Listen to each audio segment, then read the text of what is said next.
Maintenant, parlons de la paracha justement de la semaine. Dans Réé, vous êtes venu équiper, c'est très bien. Réé, Anochi noten ifnechem hayom, beracha uklala. Voici que je vous donne aujourd'hui la beracha et la bénédiction et la malédiction. La beracha, si vous écoutez, vous aurez, etc., etc., et le contraire. On voit que déjà, j'ai ce pirouche intéressant de Réé Anochi noten. Voici, je vous donne. Bon, c'est en parlant de, bien sûr à Kadosh Baruch Hu, mon Dieu. Il y a pas, je pense pas qu'il y a d'autres choses. Je m'excuse, Rav. Vous permettez? Oui, bien sûr. J'ai assisté ce matin à des funérailles d'un ami, d'un ancien communautaire, Léon Sintob, et j'aimerais, si ça vous dérange pas, que vous dédiez le cours à sa mémoire. Avec plaisir. Je connais pas le nom de sa maman, mais c'est Yehuda Sintob. Léon Shem Tov. Ok. Léon Alors, Sintob. c'est que le chiot soit les Nishmato, les Nishmat aussi, Amram, il n'y a pas. Amram, Zaguri, Bar, Simcha. Très bien. Alors, voilà. Alors, il y a écrit comme ça. Réa Nochi noten ifnechem hayom beracha uklala. Et la beracha, si vous allez écouter les mitzvot, et la kelala, si chas shalom, vous n'écouterez pas, et vous aurez la kelala, c'est-à-dire la malédiction. Si jamais vous quittez le chemin d'Akadosh Baruch Hu, on retrouve ça. La kelala, c'est aussi une notion de kal. Kal, ça veut dire light. Une vie qui n'a pas de sens. Une vie qui n'a pas de sens, une vie qui n'a pas et qui est légère d'esprit, frivole, où il n'y a rien qui a un sens, et ben c'est une kelala à part entière. C'est quelqu'un qui se lève le matin, il ne sait pas pourquoi il se lève.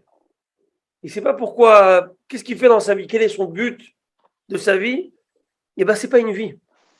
Je donnerai, en tout cas, justement, je parlais avec quelqu'un, et d'une personne qui avait dit, il a dit, écoute, que Dieu nous en préserve, que Dieu nous en préserve. On n'arrive jamais à ça. Aujourd'hui, j'ai entendu ça. Aujourd'hui, je parlais avec une personne. Quelqu'un lui a dit, j'ai plus envie de vivre. J'ai plus de sens à ma vie. Vous imaginez, donc, ça, c'est la pire des clalotes. C'est la pire des malédictions. Et la plus belle des brachot, c'est donner un but et un objectif à ta vie. Le matin, je me lève pourquoi? Pour qui? Dans quel sens? Quelle est la motivation? Et lorsque tu as un sens dans ta vie, eh ben, même si tes moyens ne sont pas toujours là, et tu n'as pas tous les moyens de faire ou de réussir comme tu aurais voulu, mais c'est pas grave, parce que tu as un but et tu iras aller petit à petit. Au moins, tu as un but. C'est pour ça que chaque matin, lorsqu'on se lève, on dit Asher Bahar Banu Mikol Amim, Venatan Anu et Torato. Merci Hachem de nous avoir donné ta Torah. Avec ce but de te servir, eh ben, on devrait être les gens et les hommes les plus heureux sur terre. Parce qu'on a un but sur terre, et ce but, c'est de servir à Kadosh Baruch Hu et de vivre selon sa volonté. Et ça, c'est la plus belle des brachot. C'est ça qu'on dit Modéani Lefanecha chaque matin. Modéani Lefanecha, merci Hachem. Pourquoi, cher Zartabi Nishmati, tu m'as rendu mon âme? Rabba Emunatecha, grande est la confiance. Et Khamim disent une explication. Rabba Emunatecha, c'est-à-dire grande est la confiance, dans le sens, grande est la confiance que tu me donnes d'être l'un de tes agents, entre guillemets, sur Terre, pour pouvoir promouvoir le message et véhiculer le message divin sur Terre. Merci de m'avoir donné cette confiance. Encore un jour de sursis, encore un jour de vie pour te servir. Et ça, lorsque tu te lèves le matin, eh ben, tu as le jackpot quand tu penses à ça. C'est pourquoi Isachar Letov, que mon maître, mon père, que je chéris tellement, toujours me disait, on parlait, et souvent, en tant que jeune, discussion d'ado, etc. Et papa, la parnassa, c'est pas facile, et c'est pas simple, et pourquoi si, et justement, etc. Et toujours cette phrase qui était émette. Quel est notre but? C'est de servir à Kadosh Baruch. Si mon but c'était d'avoir de l'argent, alors oui, je suis pas millionnaire, je suis pas milliardaire, je peux être malheureux. Parce que si c'était ça le but, alors j'ai peut-être tout échoué dans cette manière. Je suis pas l'homme d'affaires rêvé, je suis pas le. Mais si mon but c'est de servir à Kadosh Baruch Hu par les moyens qu'il m'a donnés, pas par les moyens qu'il a donnés à X, Y, Z. Lorsque je vais monter au ciel et je vais venir le voir à Kadosh Baruch Hu, Hachem va venir, il va me juger les filles, Adam, les filles Machéou, va juger l'homme. À Kadosh Baruch Hu, Dan et Adam, les filles Machéou, Dieu va juger l'homme selon ce qu'il est, pas ce que selon le voisin a eu, mais selon ce que toi tu as eu comme quotient intellectuel, comme force et comme exactement avec ton capital à toi. Et c'est ça le but et l'objectif d'Akadosh Baruch Hu, c'est toi. Et quand tu penses qu'Akadosh Baruch Hu t'a mis cette Neshama dans ce monde ici aujourd'hui, si je vis aujourd'hui, c'est parce que j'ai une mission aujourd'hui de vivre pour Akadosh Baruch Hu. Et ça veut dire qu'Hachem a décidé que c'est pas par hasard. Par hasard, le bon Dieu, il a oublié que je suis là. Il m'a laissé en marche. Un jour, il ouvre quand je ai dit, ah zut, il est là celui-là. Bon, il faut qu'il revienne me voir. Non, c'est pas comme ça. Chaque instant que je suis vivant, c'est parce qu'Akadosh Baruch Hu, il faut que je sois vivant. Et je suis en train d'exprimer la volonté divine. C'est pourquoi on avait dit une fois dans une dracha que le Yetzer Hara qui est le mauvais instinct, il a aussi une autre casquette. C'est quoi? Malach Hamavet, l'ange de la mort. C'est quoi l'ange de la mort? L'ange de la mort, il fait que il ne veut pas qu'il y ait un Ben Israël qui véhicule donc le discours divin, l'expression divine. Il ne veut pas qu'il soit vivant, point la ligne. C'est pas qu'il veut te faire fauter pour simplement te faire perdre le Olam Haba. C'est pas juste ça. Il veut pas que tu sois ici sur terre, dans le ton Olam Hazé. Il va tout faire pour que tu sois mal à l'aise après. Alors ça commence par la faute. Et tu penses que quoi? Que celui qui faute, il est bien dans sa conscience? Non. Remords sur remords. Dès qu'il y a des remords, tu ne vis plus bien. Voilà. Dès qu'il y a le stress, l'anxiété, l'angoisse, tu ne vis plus bien. La force du Tzera, c'est de faire mentir la personne tellement. Il se ment lui-même, l'homme. Je ne crois pas. Mais ici, dans son fond intérieur, il sait que c'est pas. Et malheureusement, ce qui nous rappelle à l'ordre, c'est malheureux. Mais c'est toujours. C'est difficile, en tout cas, c'est difficile de se rappeler d'Akadosh Baruch Hu quand tout va bien. Tout. C'est que malheureusement, tu vois plus de personnes que Dieu nous en préserve durant la période de deuil à la synagogue que lorsqu'ils ne sont pas en période de deuil. Tu vois plus de personnes, lorsqu'il y a des problèmes, ils sont tous religieux. Tous religieux. Oh mon Dieu. Ah mon Dieu, tout le monde, on a connu super religieux, ils croient à des forces, etc., etc. Pourquoi? Parce que c'est comme ça, l'instinct de l'homme. L'homme, il est comme ça. Et c'est que dès que tout va bien, on oublie. C'est un passouk dans la Torah. Vaishman Yeshurun, Vaivat. Yeshurun, en parlant du peuple juif, il a grossi. Il s'est engraissé. C'est quoi? Il s'est enrichi. Tout va bien. Tout est OK. Mais quand tout est OK, c'est 10 fois plus dur de se souvenir d'Akadosh Baruch Hu. Parce que lorsque ça va mal, on prie, on a cet espoir, on remet cet espoir. À qui? Le seul, c'est Akadosh Baruch Hu. Mais quand tu as l'impression que c'est toi qui fais tourner la machine, et là, de te rappeler, de rendre ses lauriers à César, à Kadosh Baruch Hu, ça c'est bien plus dur. Shlomo HaMelech, ne même pas dans l'épreuve de la pauvreté, je crains de voler, mais surtout ne même pas dans le Nisayon, dans l'épreuve de quoi? De la richesse. Parce que je crains de t'oublier complètement. Et ça, c'est quelque chose qui demande à se travailler. Et aujourd'hui, je suis maître en extase, clairement, déjà de toute personne qui est Oved HaKadosh Baruch Hu, dans chaque situation. Mais quand tu vois des gens qui ont vraiment tout réussi, et avec ça, quand je dis réussi dans le plan matériel, et aujourd'hui, c'est comme ça qu'on dit malheureusement, il a réussi. C'est comme ça qu'aujourd'hui. Et qui n'ont pas oublié qu'Akadosh Baruch Hu, il est là. Et lorsqu'ils ont leurs heures de Dafayomi, le cours habituel, c'est leur cours, que la bourse tombe et descende. Il y avait ce rave-là, qui était aussi un homme d'affaires. Et il travaillait dans le tissu. Vous savez, le tissu.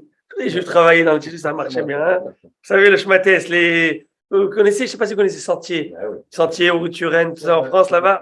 C'est les habits. Quoi? La vérité, si je mens. Ah, c'est dans la vérité, si je mens dans les films, là-bas, Oui, c'est là. ouais. Et les Indiens maintenant là-bas.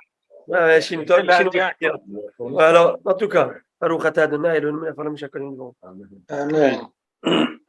Alors, oui, là-bas, en tout cas, et il avait, à un moment, il avait son heure de matin, prière après étude. Vers 11h, il venait à la boutique, il commençait à ouvrir. Et Et à un moment, sa femme, elle reçoit un appel, elle reçoit il y a des gens qui arrivent, et il lui dit, voilà, on voudrait acheter tant et tant de tissus, tant et tant de... bref, à une somme, une belle somme. Et c'était vraiment le deal du siècle. C'était une belle vente. Donc, elle a envoyé chercher son mari qui était à la maison d'études, le Beth Midrash, et il a fait transmettre, il est mort. Je suis mort. Il faut transmettre qu'il est mort. Bon, en tout cas, je ne vais pas rentrer dans tous les détails. Je ramène une histoire. À la fin, ils sont partis, ils ont dit, bon, on ne peut pas attendre, nous, etc. Ils sont partis. Quand il est revenu à la maison pour le lunch, etc., ouais, il dit, c'est quoi cette histoire? Il dit, écoute, si j'étais mort, tu aurais fait appel à moi? Si j'avais été, si je n'étais pas là, tu te débrouiller autrement. Dis-toi qu'à ce moment-là, je ne suis pas ici. C'est comme ça. Après, bon, Hachem, il a fait que le deal il lui est revenu, etc. Mais ce n'est pas ça l'idée. Même si le deal ne revient pas, même si le dénouement n'est pas happy end, ce n'est pas ça l'idée. Et ça que Rachamim nous disent, Zot Hukat Torah, voici la loi de la Torah, Adam qui yamout baol, par ce Hukat, un homme qui meurt dans une tente, etc. Rachamim disent de manière allégorique, de manière midrashique, voici la loi de la Torah, celui qui meurt dans une tente, il a purifié, etc. Mais les Rachamim comprennent différemment ce verset. Voici la loi de la Torah, dans qui la Torah va rentrer, dans qui la Torah va être absorbée, celui qui meurt dans la tente, celui qui pendant l'étude de la Torah, pour lui, tout le reste et tout le matériel du monde n'existe plus. Aujourd'hui, je m'assois et j'étudie, et c'est mon temps avec moi et mon Créateur. C'est pour ça qu'on dit Gamzou le Tova. C'est pour ça que qu'on dit Gamzou le Tova, qu'après, ça va arriver une bonne chose de ce qu'on a fait. Tout à fait. Bataille que tout ce qui sort d'Akadosh Baruch Hu. Mais c'est pas sûr qu'il va avoir une fin heureuse, comme on le sait là, comme dans les films, en fin de compte, et tout se passe bien. Peut-être qu'il va pas avoir de revirement. Et moi, j'ai sacrifié ça pour Akadosh Baruch Hu parce que je sais que ça vaut la chandelle, ça vaut le prix. Quand quelqu'un il met sa sur une voiture qu'il adore, il a dû se séparer de ses $100,000 là. Ça fait mal. Mais d'un autre côté, il a cette voiture, il est très heureux de l'avoir. Celui qui vit comme ça avec Akadosh Baruch Hu, celui qui vit ça, il est très content. Il est très heureux. Mais c'est un sacrifice. Mais c'est dur, je sais. Mais je sais ce que je reçois. En retour, je sais que je fais plaisir à Kadosh Baruch Hu. Ça, c'est un travail. Ça, c'est un travail de soi. Tu ne peux pas venir du jour au lendemain, venir avoir cette idée en tête et commencer à vivre à la lueur de cette idée. À la lumière de cette idée. C'est impossible si tu ne travailles pas cette émouna, cette conception de vie. Et c'est ça l'idée de l'étude du moussard, de la morale.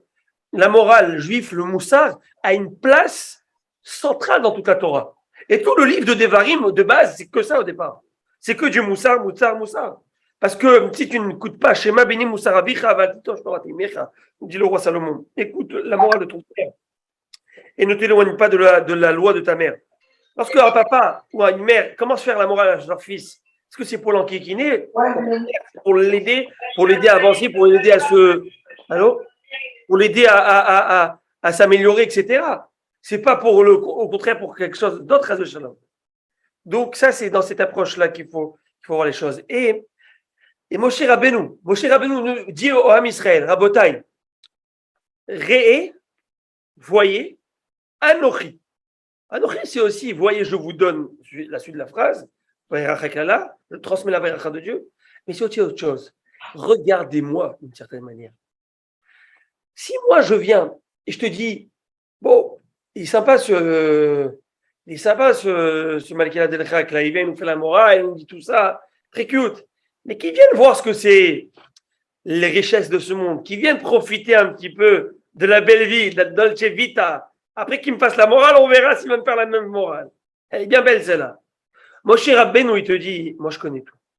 Shlomo Amelech, il te dit, moi j'ai tout passé. Ani Kohelet, je suis l'ecclésiaste, roi de Yerushalayim. Je suis un king. J'ai 1000 femmes. J'ai l'or et l'argent, comme tu sais que tout ce qui est aujourd'hui baromètre de réussite dans le monde matériel, je l'ai passé. Tout. Alors c'est moi qui te fais la morale. Et moi, que je relais cette morale du roi Salomon, je relais la morale de Moshe Rabbeinu.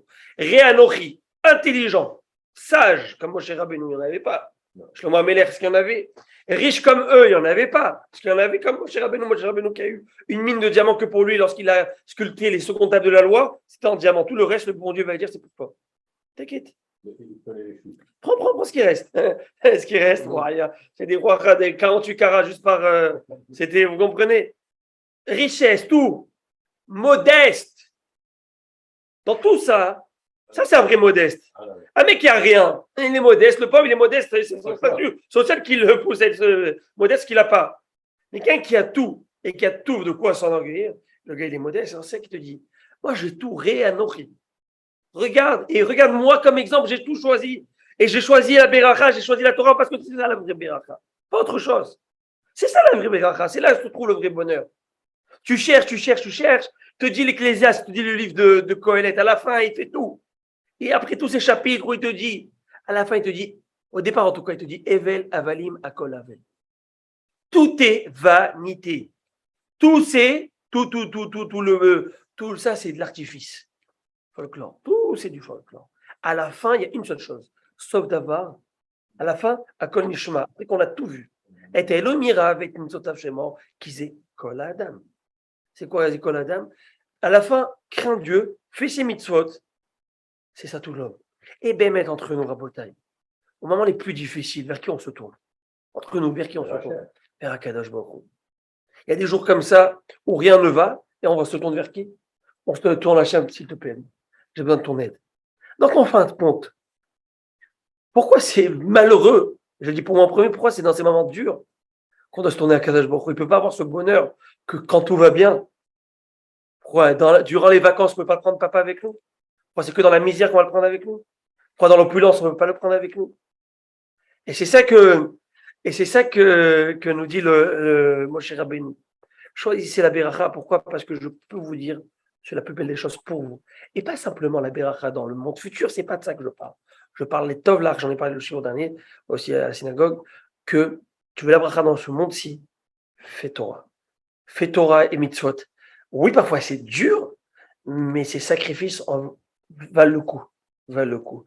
Et c'est comme Chachamim nous disent, il y a des routes, Ksara Varuka, Aruka Ksara, il y a des routes qui sont longues et courtes, et des routes qui sont courtes et longues. La route de la Torah, elle est un peu dure. Elle est un peu dure au départ, mais après elle est courte, ça va facile vers la joie ultime, vers la jouissance ultime, vers la simcha de tes enfants. Il y en a qui vont choisir la facilité, tranquille, cachère, c'est galère, école juive, c'est trop cher, rouler, etc. Facilité. Mais après, c'est à 30 ans et 40 ans, quand ton gosse est à 30 ans et 40 ans, ben c'est une autre paire de manches de pouvoir gérer d'autres choses et d'autres sites. Alors, donner les valeurs à nos enfants, les vraies valeurs de Torah, les vraies valeurs. Et c'est ça que Béhémet, vous leur transmettez de Hémet. Pas de la valeur, mais des valeurs. Ok, Rabotai, ça c'est l'idée. Une autre idée que j'ai vue, qui m'a beaucoup, qui m'a troublé. Ça fait quelques jours, j'ai dit, je vais en parler, et j'oublie. Et j'ai dit, ce soir, je vais en faire. Je vais le parler. On avait parlé, c'était à Parashat Vaïtranan, en fait. Ça fait il y a 2 semaines, je voulais en parler, succinctement. Puis après, je prends les jours de Gemara avec votre permission. On en avait parlé à l'époque, mais ça m'a frappé, ça, dans Parashat Vaïtranan. Vaïtranan, c'est lorsque Moshe Rabbeinu, prie à Dieu de rentrer en Eretz Israël, et Dieu, à un moment, va lui dire, stop, Daï, tu ne vas pas rentrer, laisse tomber. Il fait 515 prières, il prie. Et Dieu ne va pas accepter. On a mis plusieurs raisons pourquoi ce que vous voulez. Mais il y a un midrash intéressant. Un midrash qui est phénoménal, choquant. Où Dieu va lui dire, tu te réveilles trop tard, d'une certaine manière. Tu t'es réveillé trop tard, tu aurais dû prier avant. Tu étais trop confiant sur ta prière, sur la force de ta prière. Lorsqu'il a fauté et que Dieu lui avait dit, ne rentrera pas en Eretz Israël, et bien subconsciemment, mon cher va dire, en temps et lieu, je prierai et je me débrouille avec quelqu'un. Il n'a pas utilisé sa hanava du tout. Non, pas Khazon. Pourquoi pas Hanava? Parce que pour lui, de toute façon, ce qui rentre pour rentrer en Eretz, pour faire Torah Mitzvot. Donc pour lui, c'est pas ça. Mais dans ce sens où il dit, pas Khazon par Gava, mais dans le sens où je dis, peut-être plus tard, ça va. J'ai ma manière pour te dire. Et Akadosh Baruch Hu va lui dire, t'as loupé le coche, mon cher Abedou.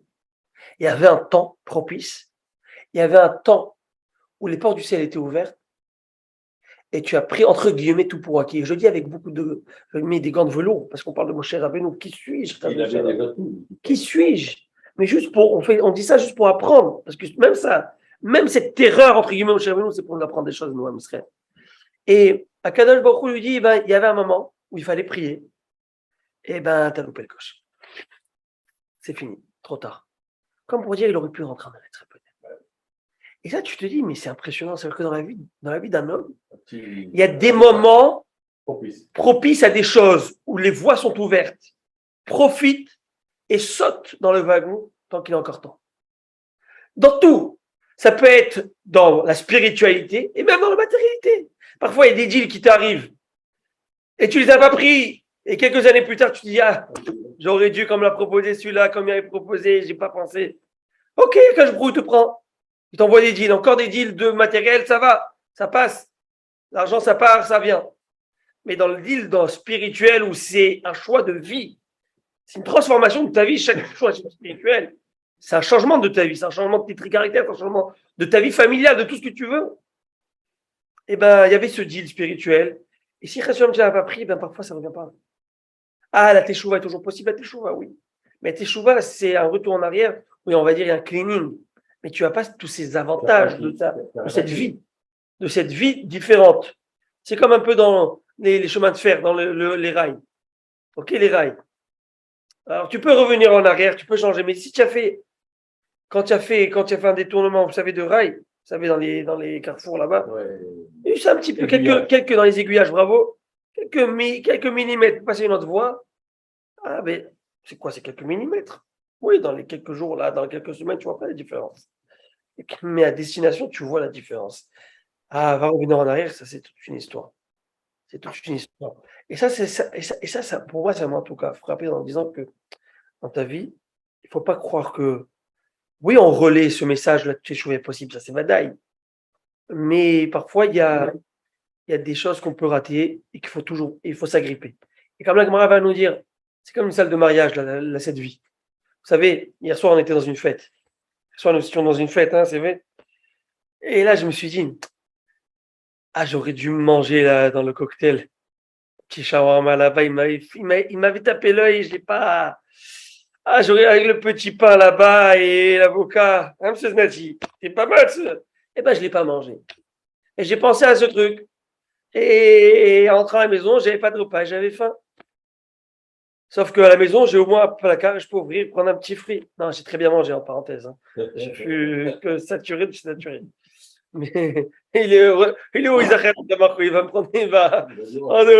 En tout cas, mais la Gemara nous dit ce monde, c'est comme une salle de fête. Ratof ve'echol. Ratof ve'echol. Prends et mange, parce que ce sont tes réserves. Si tu n'as pas tes réserves, après tu n'auras pas de placard. Là où il n'y a pas de placard pour te nourrir. Ce que tu as pris ici, c'est avec ça que tu vas vivre. Voilà. Oui, monsieur Znati. Est-ce que la teshuva, on peut dire que c'est une prise de conscience? Qu'on réalise, qu'on prend conscience que finalement, qu'on n'est rien sans lui. Oui, la teshuva, bravo. C'est le but. Le début de la teshuva, c'est la prise de conscience. Mais ce n'est pas suffisant. Parce qu'une prise de conscience, c'est un début de teshuva qui est considéré aux yeux d'une certaine teshuva. Mais ce n'est pas une teshuva parfaite. Une teshuva, elle est aussi, je vous ai dit, encore une fois, elle est considérée dans les yeux d'Hachem. Clairement. Ça ouvre des portes là-haut. Et je peux vous donner plusieurs raisons à cela, plusieurs preuves à cela. Par exemple, je donne un exemple, les enfants de Korah. Vous connaissez Korah, qui fut contre Moshe Rabbeinu de manière, en tout cas, ouverte et de manière, en tout cas, il a offusqué et tout. Ses enfants, ils étaient avec lui au départ dans le club. Korah Club, il y avait tous ses enfants. Et c'est pas terminé, dans chaque génération, il y a toujours ces Korah qui sont là. Mais, qu'est-ce qui se passe? À la dernière seconde, la terre s'ouvre, aspirée. À ce moment-là, Mizmor livne Korah. Rahash libi davar tov. Un passage que je crois c'est le 58e. C'est les enfants de Korah qui disent. Tous les lundis. Mon cœur a eu un frémissement de pensée. Ils n'ont même pas encore pensé. Ils avaient juste une idée. Au moment où ça se passait, ils ont dit peut-être c'était pas la bonne manière. Pas peut-être. On n'aurait pas dû. Ils n'ont pas encore exprimé une vraie prise de conscience. Pas un début. Eh bien, ils ont été épargnés. Un début. Parce qu'il y a eu, avant qu'ils le disent même pas, avant qu'ils le pensent, Rachash, Rechichash et le Marshava, ça avant le Marshava. C'est le début, c'est le bourgeon, si on peut dire, de l'idée. Avant même qu'ils aient complètement conceptualisé l'idée, même ça, quand il a dit je prends ça, I take it. Et de eux que vient Ruth. Mais it's not enough. It's not enough. Not enough. La prise de conscience doit être mise en application. C'est pour ça que Maïmonide Rambam, il amène dans la structure de la Teshuvah 4 étapes. Première étape, la prise de conscience. Parce qu'il n'y a pas prise de conscience, c'est rien du tout. Tu as pris conscience, alors voilà. Disons que tu as pris conscience, chacun de ça verra. Qu'est-ce que tu fais maintenant? C'est bien beau une prise de conscience. Disons que tu écoutes quelque chose qui t'a... Mais en action. Mais il faut mettre en action. Mettre en action, c'est Azivat Achet. Lâcher le péché. Arrête. Tu faisais ça, arrête. Tu volais, t'arnaquais, arrête, stop. Non, arrête. Vidouille, c'est confesser. C'est quoi confesser? C'est exprimer cette prise de conscience. Si tu ne peux pas te confesser si tu ne réalises pas ta faute. Donc confesser, c'est exprimer de manière claire et nette quelle est ton erreur.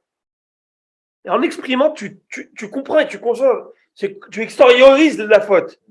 Et donc, tu visualises ton erreur. Automatiquement, tu dois avoir ce qu'on appelle harata. Harata, c'est le regret. Parce que s'il n'y a pas de regret, la prise de conscience tombe. C'est très bien, mais enfin, quand tu fais quoi? Un regret. Regretter d'avoir fait ça. Pas dire, bon, maintenant, j'ouvre la page. Non, c'est un regret. Comme tu sens que c'était pas bien cette chose. Et si aujourd'hui, tu comprends que c'était pas bien, eh bien, la dernière étape, Kabbalah al-Atid, c'est engagement pour le futur. Engagement pour le futur. Et c'est là que ta teshuva est complète et parfaite. Et ça peut être en un instant, en une minute, en une seconde. Mieux, la Gemara, elle va dire, écoutez ça, j'ai un coup de folie. Regardez ça, la teshuva, comment c'est un beau cadeau. Merci à Kadosh Baruch Hu. Imaginez-vous, Rabbanit Alex, c'était en disant qu'il y avait une femme ici. Ok? Je viens, et la personne qui lui fait les kiddushim, qui lui donne la bague, Ariat Mekudeshet, le gars, il lui dit Ariat Mekudeshet li, tu es marié avec moi, Almenat, à condition de. Vous savez, dans le Talmud, il y a plusieurs cas comme ça où on apprend des règles, des conditions. Vous avez appris dans Mishnah. Par exemple, quelqu'un qui dit tu es marié avec moi à une condition que je suis riche. Oui, papa. Il s'avère que le type, il est pauvre de chez pauvre. Pauvre de chez pauvre. Et que Douchine, ça ne marche pas. Il faut voir lesquels ça marche et lesquels ça ne marche pas. Par exemple, je vous donne un exemple. Il y a des critères, on l'a vu dans le Mishnah. Maintenant, il y a écrit que si quelqu'un il dit tu te maries avec moi, Almenat, à condition que je suis un tzaddik gamour. Un pieux, mais tzaddik, un vrai pieux de chez pieux. Et le gars, c'est un truand. Et le gars, c'est le plus grand mafioso, c'est le parrain de la mafia, le gars. Tu es. Il y a des atrocités, des crimes, tout ce que vous voulez. Tout ce que vous voulez a pu faire dans sa vie, le gars. Je ne sais pas moi. Toute la révérence de sa vie, il a fait. Vous êtes avec moi, M. Znati? Vous entendez? Et quelqu'un dit à sa femme, tu m'es marié à condition que tu as tzaddik amour. Le gars, c'est le ripou. C'est le pourri de toutes les. Ce que vous voulez. Hosheshim le chidoshim. On craint que ça marche. Et donc, si cette femme elle voudrait se remarier, le mariage, pas sûr, mais il faudrait un guet de cette personne, un acte de divorce. Parce qu'on a un doute que ça marche. Pourquoi tu as un doute? Mais chauffe le type. Chauffe le gars. C'est juste à voir, tu as peur. Si tu as peur, tu veux pas qu'il te mette à un regard, ce type. La Gemara, elle nous dit peut-être, Shema hirerbet teshuva. Peut-être qu'à cet instant, il a eu une pensée de teshuva. Et d'une seconde à l'autre, à Botaï, il peut sortir de Racha à Tzaddik. Et il nous dit Maïmonide, nous dit Rambam, laquelle est la plus belle des teshuva. Teshuva, toutes les teshuva presque marchent, mais il y a economy class, il y a premium, like first class. Vous savez c'est quoi? Quelqu'un qui avait une tendance de débauche, tendance de... Et qu'est-ce qui se passe? Il est là, il a 118 ans, 119 ans, et il est sur son lit de aïe, j'ai la peine et je regrette ce que j'ai fait. Tous les samedis soirs et tous les trucs et toutes les. Ça teshuva elle marche, oui? Ça va. C'est une bonne teshuva. Si Bémet, il y a un vrai regret, il dit je veux plus faire. Il faut qu'il ose. Mais, nous dit Rambam, la vraie regret, la vraie teshuva qui marche, c'est quand il est encore jeune. Et quand il arrive dans la même situation de la Avera, et il est dans la même ville, même endroit, même possibilité, même circonstance, il peut se permettre. Il peut tout faire. Et il ne fait pas. Tzadik. Ta teshuva n'a été acceptée. Tu sais que tu es un Baal Teshuva Gamour. Tu sais que tu as un Baal Teshuva Gamour à 100%. Et ça, c'est incroyable. Alors, mais dans tous les cas, chacun, est-ce qu'on peut revenir dans le passé? Est-ce qu'on peut rattraper notre jeunesse? On appelle ça Hatot Ne'ora Yatiskor. On dit tous les jours dans le Hatot Ne'ora Yatiskor. Ne te rappelle pas, Hachem, des erreurs de notre jeunesse. C'est le passé. On regrette ce passé. Maintenant, on veut être meilleur. S'il te plaît, Akadosh Baruch Hu. Hachem, parce que Hamim Magdolim, il accepte ça aussi. C'est vrai qu'on est vraiment, on est des gâtés pourris. Akadosh Baruch Hu nous gâte. Alors, on va essayer d'être un peu moins pourris. On va rester gâtés, un peu moins pourris. On va garder cette échouva, Bezat Hashem. Parce que ça, c'est émettre. Et comme je l'ai dit sur Moussa, il faut le travailler, étudier tous les jours. Alors, Rabotai, maintenant, avec votre permission, je reprends la Gemara. Est-ce que vous êtes OK avec ça ou pas? On y va. En plus, Rabbi Daniel, l'année, sa Gemara, il va dire, je n'ai pas mis pour rien là-haut. Alors, le dernier cours, nous avions étudié la Beracha du Oréach. La Beracha de l'invité. Une personne qui est invitée. On est toujours dans le contexte du Zimoun, souvenez-vous. Le Zimoun, c'est 3 personnes ensemble qui s'invitent mutuellement à faire la Birkat Amazon. Après avoir pris un repas ensemble, un repas de pain, on avait vu que celui qui faisait le Zimoun à l'époque, c'est celui qui entamait aussi la première Beracha du Birkat Amazon. Très bien. Et à cela, on avait vu que selon un avis, lorsqu'on a du monde à la maison, des convives, c'est le lot qui fait le moti, pour pouvoir trancher le pain et donner à chacun selon ce qu'il a besoin, sans gêne. Tandis que si moi je suis invité, je coupe le pain, je ne sais pas combien je dois donner à chacun. Je ne suis pas à l'aise, je ne suis pas chez moi. Je ne suis pas chez moi, donc je donne un petit peu. Tandis que le Birkat Amazon et le Zimoun, c'est bien de donner à un convive. Pourquoi? Parce que le convive pourra rajouter la Beracha de l'invité. Moi, je ne peux pas me bénir moi-même, je ne peux pas me jeter des fleurs moi-même, c'est honteux. Hein? Quoique parfois on s'en en jette. Mais il faut pas trop. Ok, il y a un passage qui dit, moi, tout je vous dis. Il disait, il y a une phrase qui dit, Elou Khazar, je crois, Velo Picha. Il faut que ce soit les autres qui te fassent des louanges, pas toi, et pas ta bouche. Les étrangers te fassent, non, pas ta bouche. C'est honteux, quoi, tu vas te jeter des fleurs, c'est pas joli. Alors, il a dit, il faut mettre, ça dépend. Il y a Elou Khazar, Velo Picha. Traduction, qu'un étranger te fasse non, pas Birkat. Je parle de manière générale, des louanges. Quelqu'un te lance des fleurs. Vaut mieux qu'il te flatte, ça. Vaut mieux que ça soit quelqu'un d'autre. C'est pas joli de te s'auto-flatter. Mais, parce que comme cette phrase dit, zarim velo picha. Et pas ta bouche, les étrangers. Il y en a qui disent, ça dépend où on met la virgule. Zarim, les autres doivent te flatter. Vélo, et sinon, picha, ta bouche. Ta bouche se flatte. C'est-à-dire que quoi? C'est-à-dire qu'une personne, même si les autres ne sont pas en train de dire bravo et tu es capable, c'est pas grave. Toi, tu dois toi-même te dire je suis capable. I can be, je peux être, je peux devenir. Et c'est que comme ça. Mais si une personne est toujours en train de dire non, je ne suis pas capable, eh ben, il va rien devenir dans sa vie. Et c'est une plus grande avéra, écoutez Rabotai, de se dire que je ne suis pas capable que de se prendre trop pour quelqu'un. Vous entendez ce que j'entends dire? Wow. C'est une plus grande avéra de se dire que je suis rien que de dire je suis tout. Les deux, c'est pas bien. Mais c'est mieux de dire je suis tout, parce qu'au moins tu vas arriver à quelque chose, et dire je suis rien, tu vas devenir rien du tout. Vous voyez ce que je suis en train de dire? Absolument. Il faut les booster leur confiance. Maintenant que vous avez des petits-enfants, chacun selon leur... Alors, vous avez booster la confiance. Tu peux devenir, tu as des études, fais-les, alors tu es capable. Ouais, mais c'est tant d'années, c'est pas grave, fais. Alors, tu as vu le général, vous leur direz, tu as la tête de ton grand-père, tu peux y aller.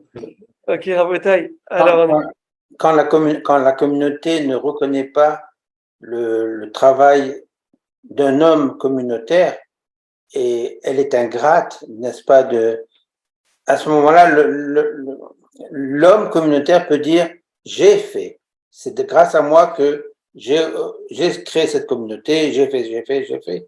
Alors, c'est un peu pour revenir à ce que... Oui, mais je veux dire, on peut le dire, ça dépend du contexte. Ça dépend le contexte.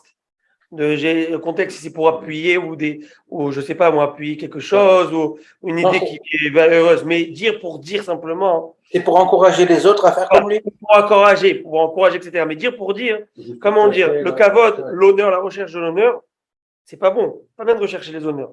Je dis à quelqu'un qui a mais rechercher les honneurs, c'est pas bon.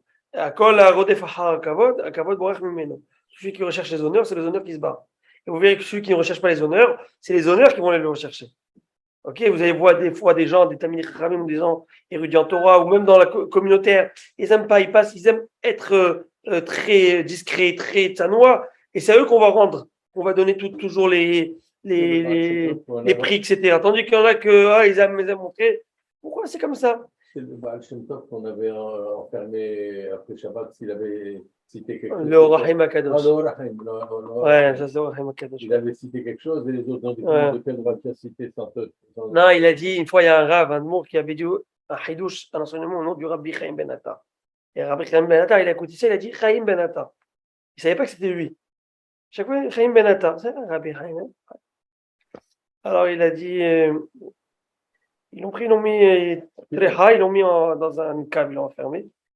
Et il faut voir ce qui s'est passé là-bas, Motzei Shabbat. Bon, en tout cas, Rabotai, maintenant que nous avons étudié ça, c'est fin de citation. Page 46, folio A, même Vav Amoud Aleph.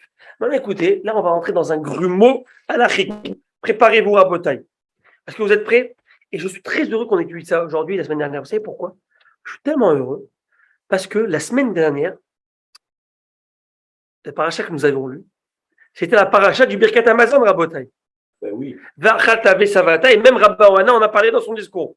Tu mangeras et tu seras rassasié et tu béniras Kadosh Baruch Hu. Ala Retzatova, sur la bonne terre qui t'a donné, etc. Et d'ici, Rachamim vont vous dire qu'il y a 3 brachot toraïques.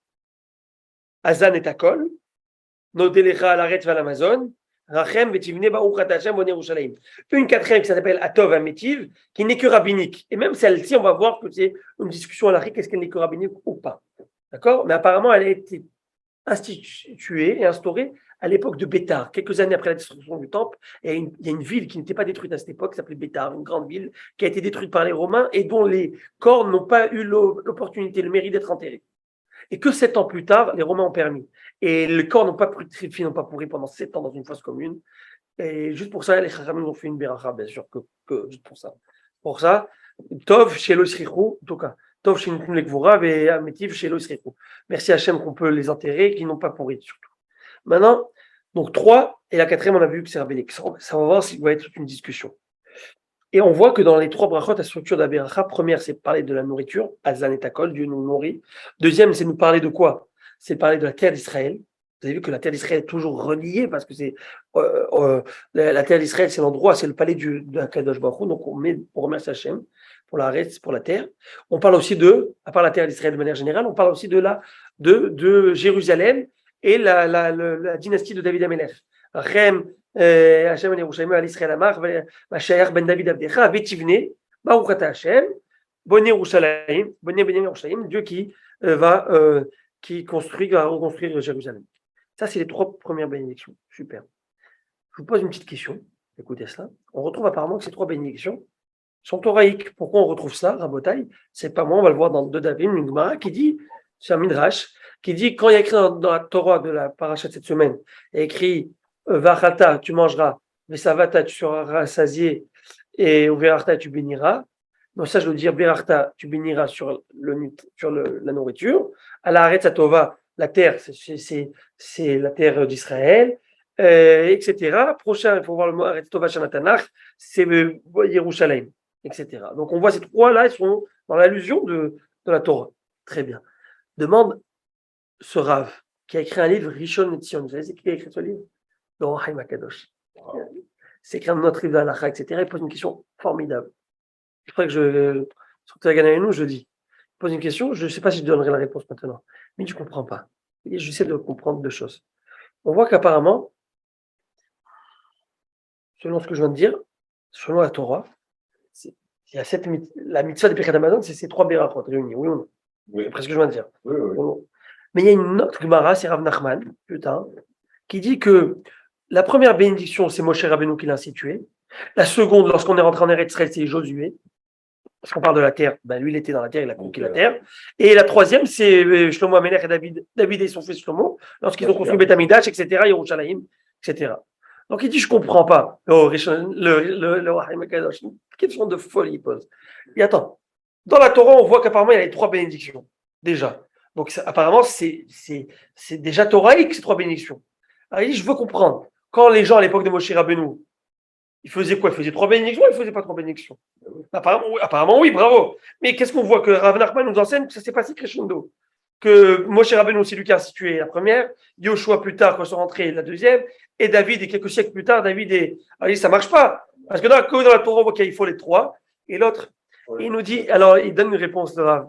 Haïm Akadosh est très joli, il dit, bien sûr qu'il faut les 3, mais il faut les 3 crescendo. Tu remercies pour la terre, mais tu ne l'as pas encore. C'est pas sincère, de certaine manière. Alors, il fallait attendre que Yoshua ben Nun. Et c'est une bracha, bien sûr que optimal, il faut avoir les 3. Mais de base, bien sûr qu'on a remercié Hachem potentiellement de tout ça, mais pas pour que chacun ait sa bracha par entière. Quand est-ce que chacun ait sa bracha par entière? C'est lorsqu'on a conquis la terre, lorsqu'on a eu Jérusalem, lorsqu'on a eu tout ça. Là, on ressent, et surtout c'est sincère.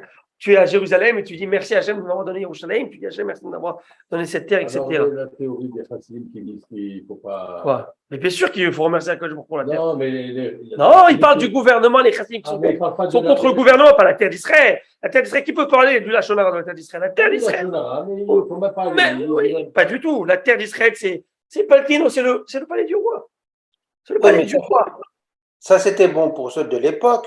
Mais aujourd'hui, on vit à l'extérieur d'Israël. Et quand on parle de la terre, vous savez pourquoi vous vivez bien? Vous savez pourquoi vous vivez bien?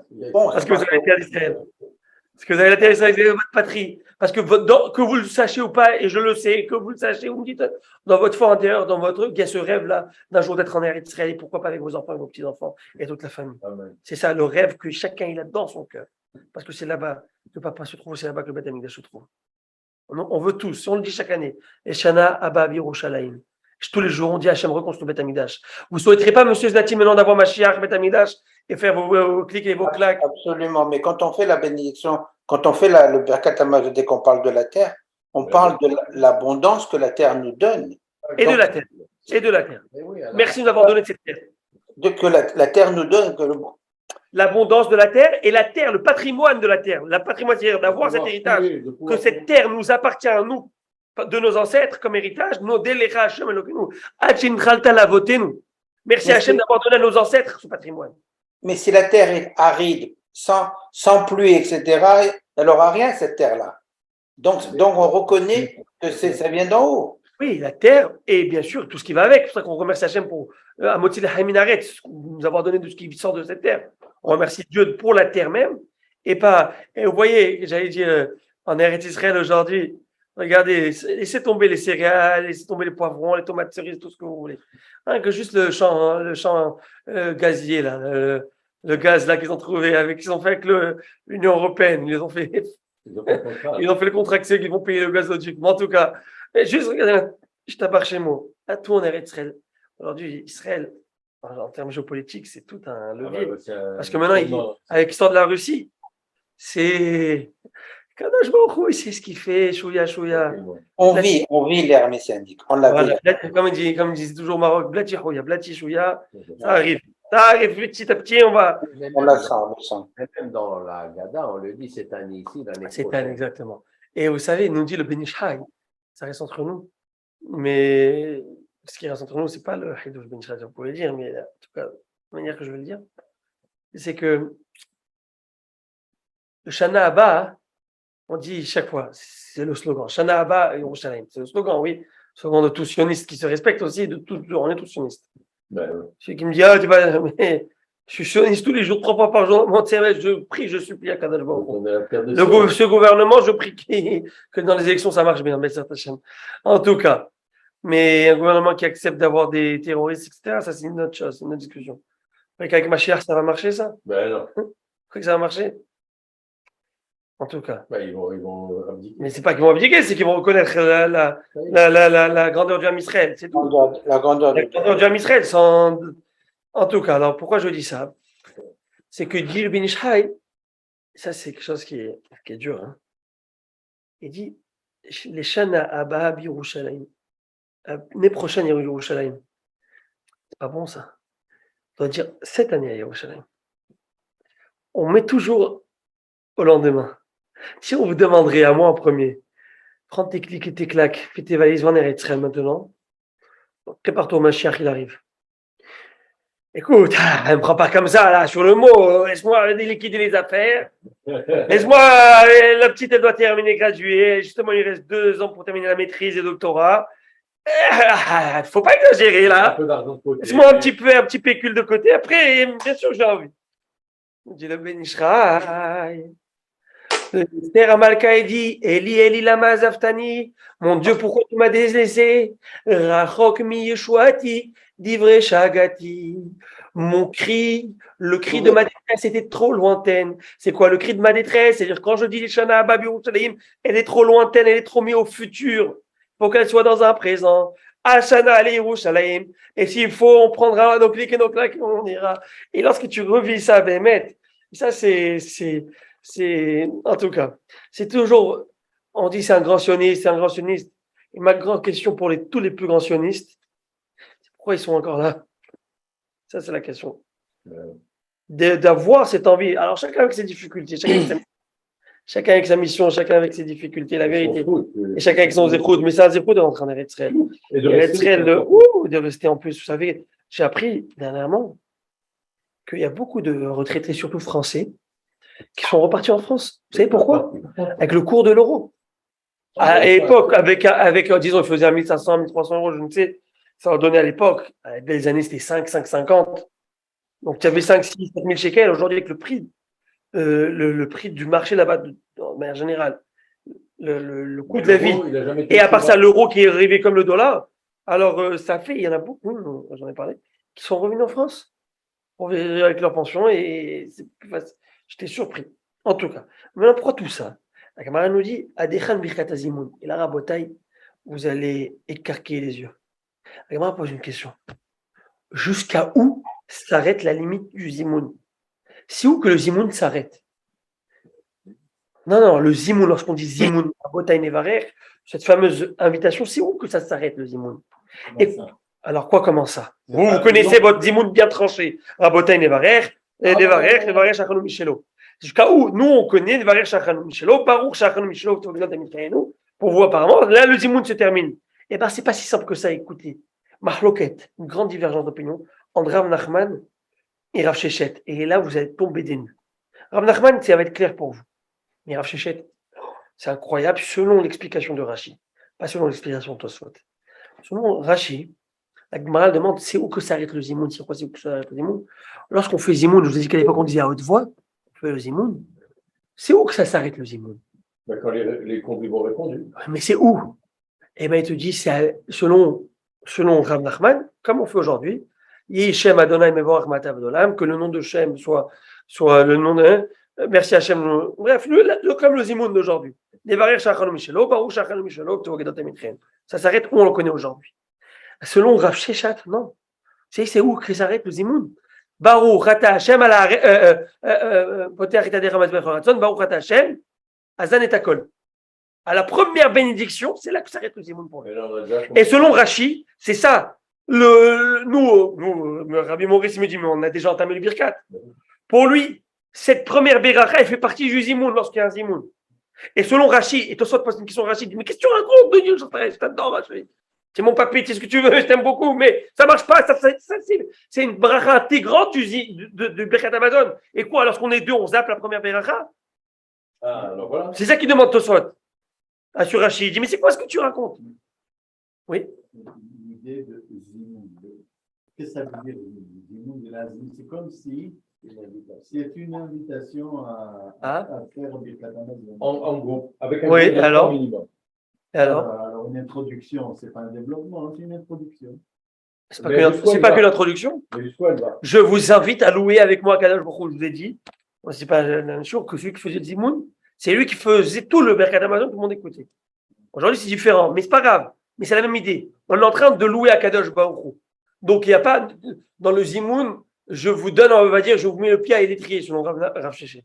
je donne la bracha de Hazan.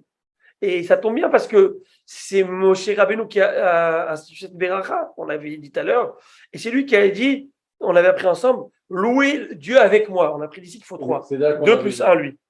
Louer avec moi, il parle au pluriel. Et donc, c'est lui qui a fait cette bracha. Donc, on comprend d'une certaine manière que c'est. Mais attention, t'es dit, c'est quoi cette histoire? Pas du tout. C'est pas ça ce qu'il veut dire. Ce qu'il veut dire, c'est pas ça, c'est dans un autre contexte. Et vous regardez comment il explique Tosfot, et c'est plus digeste, entre guillemets. Il dit pas du tout. On parle dans un cas, par exemple, à l'époque, on l'a vu dans la Gemara, nous sommes 3. Ok, nous sommes 3. Moi, je veux aller, j'ai un rendez-vous. Et je mange, je vous dis, guys, on s'arrête, écoutez le Zimoun. Tu me dis, non, moi, j'ai pas terminé de manger, vous deux, vous me dites, j'ai pas terminé de manger. Alors, moi, je dois attendre les deux. Si vous êtes sympa et vous êtes cool avec moi, c'est ok. Non, vous me laissez faire et là, je m'en vais. Mais sinon, vous pouvez m'imposer, vous êtes plus que moi. Mais dans le cas où vous êtes 2 et moi, je suis 1, vous me dites, je dois partir, vous avez le droit de me faire interrompre le repas, ma bouchée, je réponds aux Zimoun. Et là, c'est là que la camarade demande, si ou jusqu'à où je dois m'interrompre de manger. Premier avis de Rav Nachman, c'est jusqu'à que je fais Baruch Shachanu Michelo. Si j'ai répondu comme aujourd'hui, je peux continuer mon repas. Et selon le Rav Shechet, non, tu dois écouter la première Beracha. Dès que tu as écouté la première Beracha, là, tu peux continuer à manger ton repas. Et c'est comme ça que, vous allez voir dans Shulchan Aruch, c'est tranché. Selon un avis, on va voir que tu peux répondre, après tu peux manger. Selon les Ashkenazes, vous allez voir dans la vidéo, on écoute à Zan et Takol, là, il continue à manger. On va voir. On va voir, ok? Bon, il y a 2 avis, comment comprendre. Rashi et Tosafot, comment comprendre c'est ça. Et là, Rabotai, on revient. Mettez, s'il vous plaît, vos habits de magistrat. On rentre dans la cour du Talmud. Et là, ça va partir en bombe atomique. Premier avis qui dit, c'est Rav Nachman, qui dit que le Zimoun s'arrête comme on le connaît aujourd'hui. Vous savez? Avant d'entamer le Birkat. Et l'autre qui va dire, non, le Zimoun s'arrête où? Après la première bénédiction. Et là, on commence. Ça, c'est 2 talmudistes. On retrouve apparemment une braïta, c'est comme une Mishnah, des Tanaïm, qui apparemment, disent une chose, on va voir ce qu'elles disent, et apparemment, ça reflète la même divergence. Et on pourrait dire que lui, ça voudrait dire qu'il pense comme lui. Et là, Gemara va dire non, ça ne reflète pas la même divergence. Chacun peut mettre les deux de son côté, on va voir comment. Et là, mettez, s'il vous plaît, votre perruque de magistrat et toute votre intelligence, et avec moi, s'il vous plaît. Il y a une Beraïta, une Mishnah qui dit comme ça. Birkat Amazon, Shnaim ou Shlosha.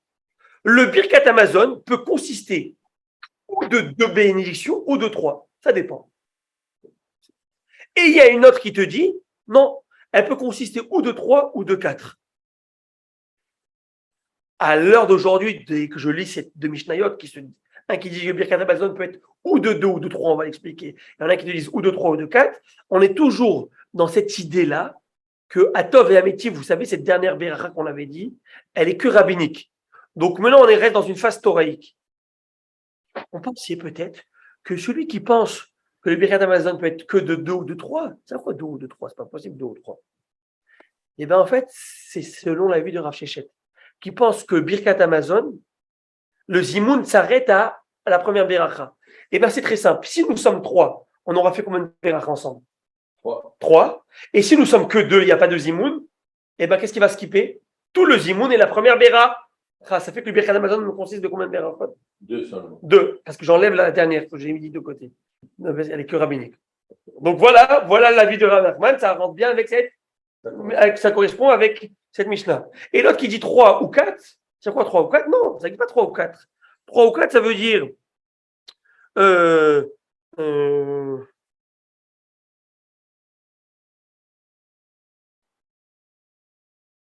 ça veut dire que les 3 premières, les trois premiers, le Zimoun s'arrête comme on le connaît aujourd'hui. Les 3 premières, c'est les 3 qu'on connaît.